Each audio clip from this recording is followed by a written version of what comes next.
When the world looked at Kwame, they didn't see a future.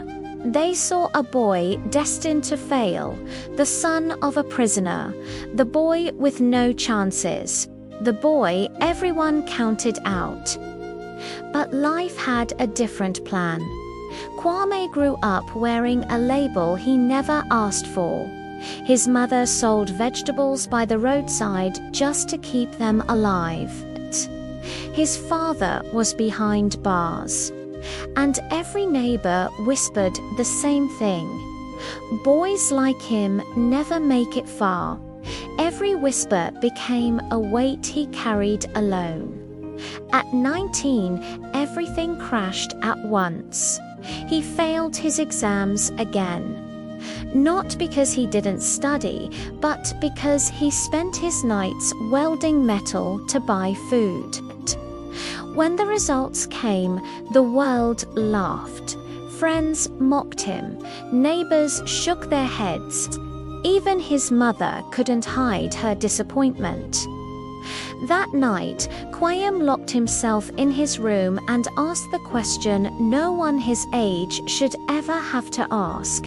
If I disappear today, what would the world lose? And the answer terrified him. He realized something painful.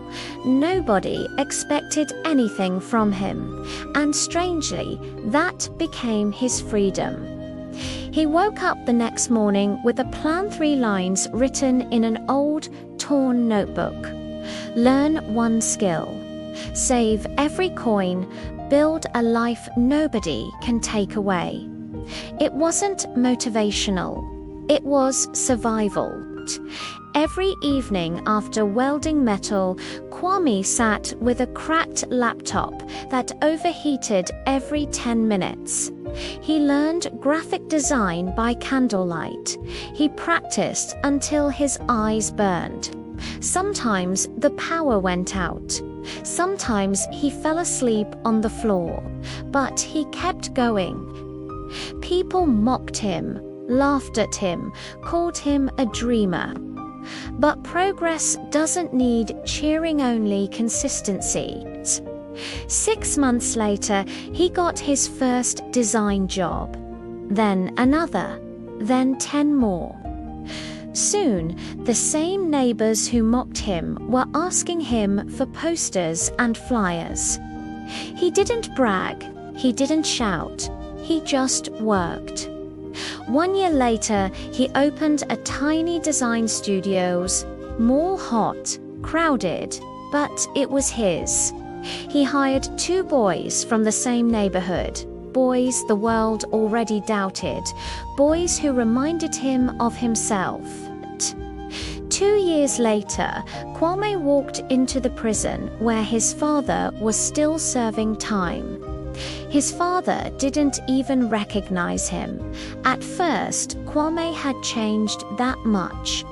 He looked him in the eyes and said, "They expected me to end up here. But I chose different," and for the first time, his father cried. Kwame walked out of that prison not as the scared boy the world counted out, but as a man who rebuilt himself from nothing but determination. Remember this: being counted out is not the end. It is your advantage. Because when no one believes in you, you're free to build a life they never saw coming. Thanks for watching. If this story moved you, please like and subscribe for more.